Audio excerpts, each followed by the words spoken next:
नहमदुहु व नसल्ली अला रसूलिल करीम अम्मा बाद फ़अऊज़ु बिल्लाहि मिनश शैतानिर रजीम बिस्मिल्लाहिर रहमानिर रहीम। अस्सलाम वालेकुम नाज़रीन, वैसे तो बहुत सारे लोग हैं जो इंजीनियर मोहम्मद अली मिर्ज़ा साहब को सुनने से पहले गुमराह थे और उनके अकीदे वही थे, शिरकिया अकीदे, दरबारों पर जाना।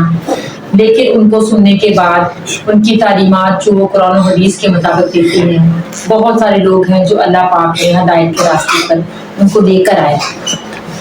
वक्तन जेलम अकेडमी में होने वाले इंटरव्यूज जो हैं वो आप सुनते रहते हैं। मैं भी आपको मुख्तलिफ वीडियोस दिखाती रहती हूँ जिसमें लोग खुद ये एतराफ़ करते हैं कि ये लोग पहले गुमराह थे, अब राह रास्ते पर आ गए हैं और पहले ये लोग इसी तरह के अकीदे थे गलत इनके, लेकिन अब अल्लाह पाक ने इनको हदायत अता फरमाई है।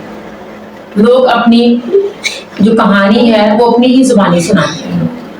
आज मैं आपको इसी तरह की एक वीडियो जो है वो दिखाऊंगी जिसमें एक शख्स जो है वो मल्तान से आया है और उसने क्या एतराफ़ किया है और बाबों की जो हकीकत है, असल हकीकत, उसके बारे में उसने बहुत सारी इस तरह की बातें हैरत अंगेज की हैं जिनको सुनकर इंसान हैरान रह जाता है। तो गलत अकीदे इन लोगों के किस तरह से हैं जिनको उस शख्स ने वाज़िया किया है और हदायत का रास्ता इंजीनियर साहब की वजह से उसको मिला है और वो इस पर शुक्र भी अदा करता है।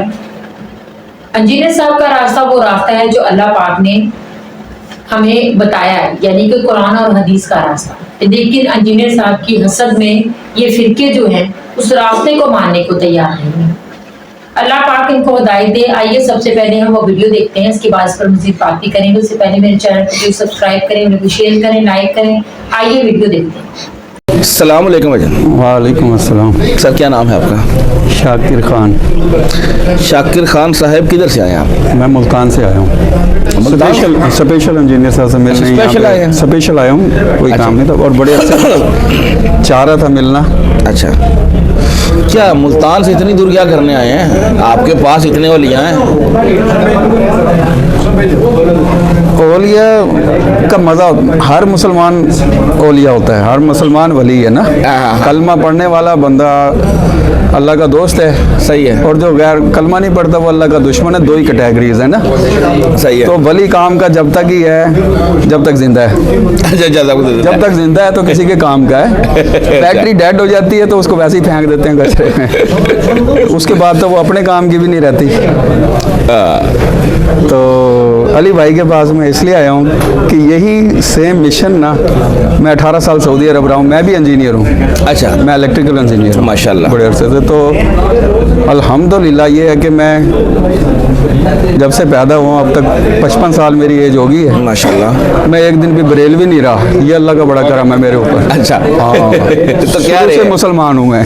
अच्छा, आप मुसलमान हो गए, आपके घर वाले क्या थे? वाले साहब वगैरह देवबंदी, देवबंद से उनका था, अक्सरियत ख़ानदान का देवबंद से था हमारे ना। तो लेकिन मुझे शुरू से था कि यार ये भी ना कुछ है, इसमें भी कोई ना कोई ना, इसमें नाम रखने की ज़रूरत नहीं होती, आप मुसलमान हैं ना। जो मैं भी जिस तरह ये लोग कहते हैं ना कि जी कुरान पाक को तर्जुमे के साथ ना पढ़ो गुमराह हो जाओगे, जो हमारे पे अली भाई पे लगा दिया इन्होंने कि ये कुरान पढ़ा के गुमराह कर रहा है बंदों को। तो मैं 18 साल जो वहाँ रहा ना सऊदीया, तो उस वक़्त का तर्जुमे वाला कुरान पाक वहीं से मलक फ़ाद प्रिंटिंग प्रेस से महल में छपता है उनके मदीना में। सही है। तो वो उर्दू तर्जुमे के साथ में लेके आया और उसको पढ़ा। एक दफ़ा पढ़ा, समझ आई कुछ बात की, यार ये तो किसी मौलवी ने बताई नहीं हमें। दूसरी दफ़ा पढ़ा, थोड़ी सी और आई। 3 दफ़ा पढ़ा उसको, सूरह फातिहा से लेकर सूरह नास तक आखिर तक जो है ना। तो अल्लाह का शुक्र है 60-70% जो है ना सेंसेबल बंदा और नियत सही हो तो अल्लाह ताला समझा देता है। जो 30%, 25% जो चीज़ समझ नहीं आती है ना, वो पूछी भी नहीं जाएगी हमारे से, आम बंदे से, आम मुसलमान से ना। वो उस्तादों की लेवल की हैं और बहुत बारीकी हैं कि तलाक कैसे देनी, तलाक कैसे लेनी। ईमान के लिए जब वो 70% है, हर सफ़े पे अल्लाह ताला, तकरीबन हर सफ़े पे या हर दूसरे सफ़े पे अल्लाह ताला फरमा रहा है शिर्क से बच जाओ, शिर्क से बच जाओ। सही है। अच्छा, वो कुरान पाक जो है ना, जो पढ़ रहा है बंदा,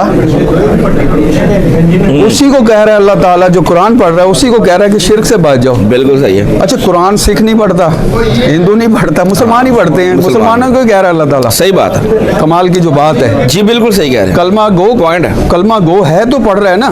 सिखों को क्या पता ये क्या है और किस तरह पढ़ रहा है। मुसलमानों को कह रहे तुम कलमा पढ़ने के बावजूद शिर्क कर सकते हो, इसलिए ना करना, तुम्हारे मुंह पे तुम्हारी नमाजें फेंक के मार दूंगा।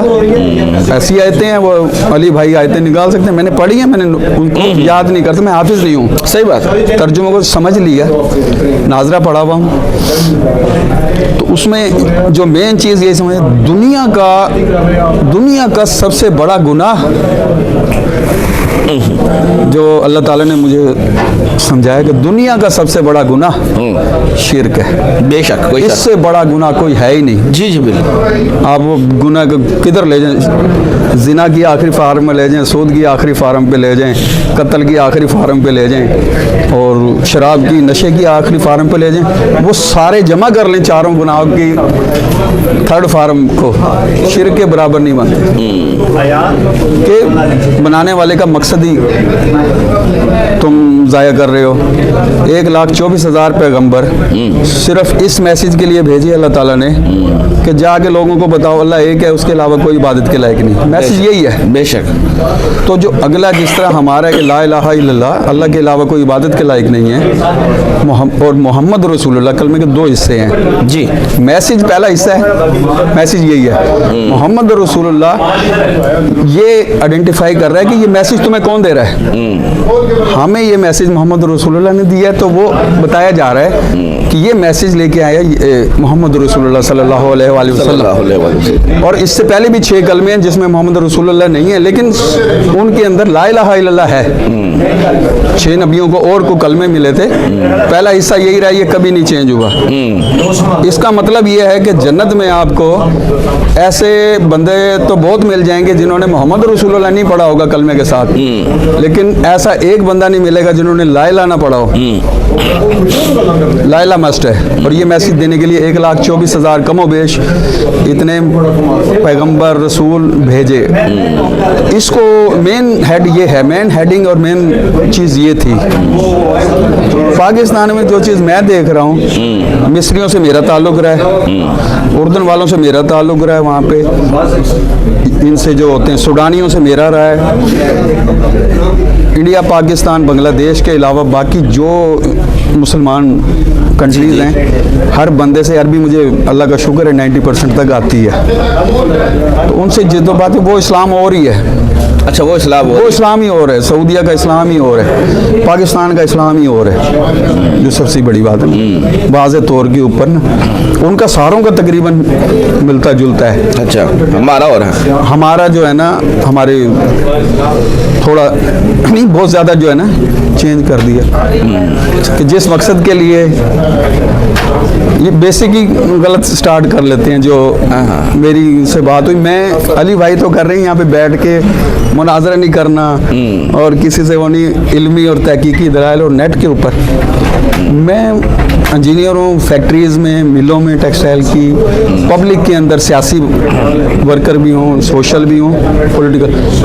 पब्लिक में करता हूँ फेस टू फेस, दोस्त है, मुखालिफ है, कोई बंदा मेरे सामने कोई ऐसी बात करना लगे, उससे मैं सीधा ही वो मनाजरा ही हो गया, बहस कर ली तो मनाजरा ही हो गया। तो उसमें फिर वो किस तरफ जाता है, हाथापाई तक जाता है, मार कुटाई तक जाना है, उसकी परवाह किए बगैर ही ना कि मैं मारा गया तो शहीद हो जाऊँगा, अल्लाह मालिक है। लेकिन नहीं, कई दफ़ा बर्दाश्त होती बात। तो मैंने ये चीज़ सोची थी 2005-6 में, कुरान पाक से इस तरीके से ना अलग अलग से वो निकाली जाएं हर मौजू की।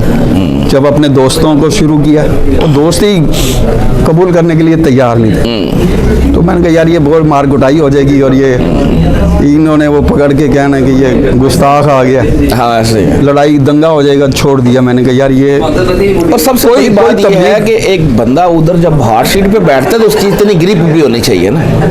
ग्रिप तो अल्लाह का शुक्र है, ग्रिप तो अल्लाह देता है। अच्छा। ग्रिप अल्लाह देता है जब आप तैयारी बंदा करता है तो तब भी ना। हाँ जी देता है, जब आप कोशिश करेंगे, कोशिश करेंगे, ये बात है। कोशिश करेंगे, ग्रिप अल्लाह देता है। नियत सही हो आपकी, आपका पेट ना बंधा हुआ हो। हाँ असल चीज़ ये है। पेट अगर बंधा हुआ है तो फिर ग्रिप नहीं आएगी, फिर पैसे आएंगे। फिर ऐसे ही ऐसे। तो वो पैसे वाली नहीं हो ग्रिप, वो अल्लाह ताला जुबान में ताकत देता है, आपकी अल्फाज भी दे देता है। मसला ये था कि मैं इस नतीजे में पहुंचा कि ये जो तबलीग है, ये मार कुटाई इसके अंदर लाजमी हो जाएगी। मेरे एक दोस्त थे कश्मीर के, उन्होंने बताया कि मैं कश्मीर रावलाकोट में एक चौक में कुरान पाक लेके उसकी आयतें पढ़ के लोगों को सुना रहा हूँ। कुछ आयतें ऐसी हैं जो बर्दाश्त ही नहीं करते, हमारे बरेलवी तो बर्दाश्त ही नहीं करता ना हमारा। कहते मैं कुरान हाथ में लेके उनको सुना रहा हूँ और वो कह रहे गुस्ताख, और उसको जूते और पत्थर मार रहे हैं, हाथ में कुरान है।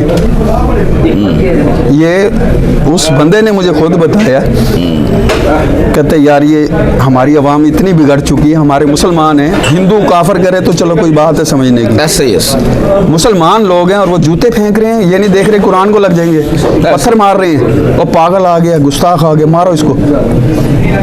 तो कहते फिर यार हमने छोड़ दिया ये करना। तो अच्छा आप ये बताएं कि आपको इंजीनियर साहब का पहली दफ़ा तारुफ कैसे हुआ, कब हुआ?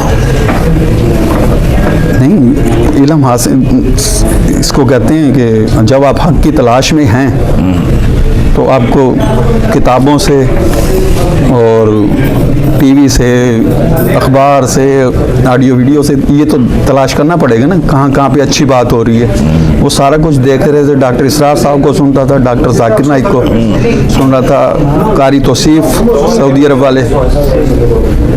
तो जब इनकी पहली दफ़ा आई ना, मैंने करके मैं छोड़ चुका था कि यार तबलीग में ना लड़ाई मार कुटाई होगी, दहशत गर्दियों के पर्चे कटेंगे और वो ना मार कुटाई लाजमी हो जाएगी।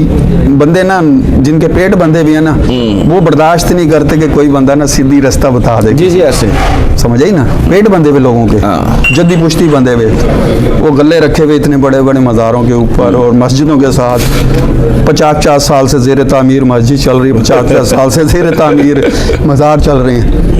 उनको नहीं बारे में कि यार ये कोई बंदा सीधी बात बता देगा तो फिर हमें मुर्गी तक ज़िबा करना नहीं बता सकते। जी नाज़रीन, आपने वीडियो देखी, आपने उस शख्स का इंटरव्यू सुना, उसके आपने बातें सुनी, उसके एतराफ़ात सुने और ये भी सुना कि उसने भी किस तरह से इस्लाम की राह में जहाद किया, एफर्ट की, उसने लोगों को राह रास्त पर लाने की कोशिश की, जिसमें उसकी लड़ाइयाँ भी हुई और उसकी दुश्मनियाँ भी बनी, अपने भी नाराज़ हुए, दोस्त अहबाबों ने मजाक भी उड़ाया। लेकिन इंसान जब हक के रास्ते पर है तो उसका यही जहाद है कि वो अपनों के साथ, बगानों के साथ, जो भी हैं सबके साथ एक साथ मुसावी सलूक करे, यानी कि सबको एक सी दावत दे और उनको एक बार तो हदायत के रास्ते पर आवाज़ ज़रूर दे। ये हर मुसलमान का फ़र्ज़ है, हम सब का भी यही फ़र्ज़ है कि हम जब भी किसी इस तरह के शख्स को गुमराही पर देखते हैं तो कम से कम एक बार हम उसको हदायत की सही रास्ता जो है उसकी दावत दें, ताकि वो शख्स सोचने पर तो कम से कम मजबूर हो जाए कि क्या गलत है क्या नहीं। और अगर एक शख्स आपके कहने पर सोचने में भी मजबूर हो गया है कि वो सोच रहा है कि वो तज़ब्ज़ुब का शिकार हो गया है, तो अगर तो वो अल्लाह की रहमत पर है तो फिर ज़ाहिरी बात है अल्लाह पाक उसको हिदायत अता फरमाएगा। और अगर वो उस पर उसका ईमान कच्चा है, उस पर अपने बाबों की मोहब्बत गालिब है, तो उसको अल्लाह पाक हिदायत नहीं देगा। लेकिन हम तो दुआ करते हैं अल्लाह पाक सबको हिदायत अता फरमाए, हम दीन इस्लाम पर चलें, हम कुरान और सुन्नत पर चलें, हदीस पर चलें, जो अल्लाह पाक ने हमें सही रास्ता बताया हम उस पर चलें। इस अकेडमी में आने वाले लोग अपनी कहानियाँ खुद सुनाते हैं, लेकिन मुख्तलिफ फ़िरक़ों के आलिमों का कहना है कि ये लोग इस इंजीनियर के अपने होते हैं। ये लोग किसी के नहीं हैं, ना वो आपके हैं ना वो इंजीनियर के हैं, वो अल्लाह के वो नेक बंदे हैं, अल्लाह के वो ख़ास बंदे हैं जिनको अल्लाह पाक ने हदायत के लिए चुना। तो हम सबको हिदायत अता फरमाए, इनको भी हिदायत अता फरमाए जो लोग इस तरह की बातें करते हैं कि ये इंजीनियर के लोग हैं, इंजीनियर का कमरा, उसकी किताबें, ना तो किताबें उसकी हैं, किताबें हम सब मुसलमानों की हैं, जिस पर वो आपको अमल करने के लिए कहते हैं। ना ये लोग उसके हैं, ये लोग अल्लाह के वो बंदे हैं, वो खास बंदे हैं जिनको हदायत का रास्ता मिला है और वो शुक्र करते हैं अल्लाह का। अल्लाह पाक हम सबको अपने अहकामात पर चलने की तौफीक अता फरमाए, आमीन। चैनल को प्लीज सब्सक्राइब करें, वीडियो को शेयर करें, लाइक करें, कमेंट्स बॉक्स में जाकर अपनी राय का इजहार भी जरूर कीजिएगा कि आप किस तरह से हदायत के रास्ते पर आए। इंजीनियर साहब का तारुफ आपको किस तरह का हुआ था। अस्सलाम वालेकुम।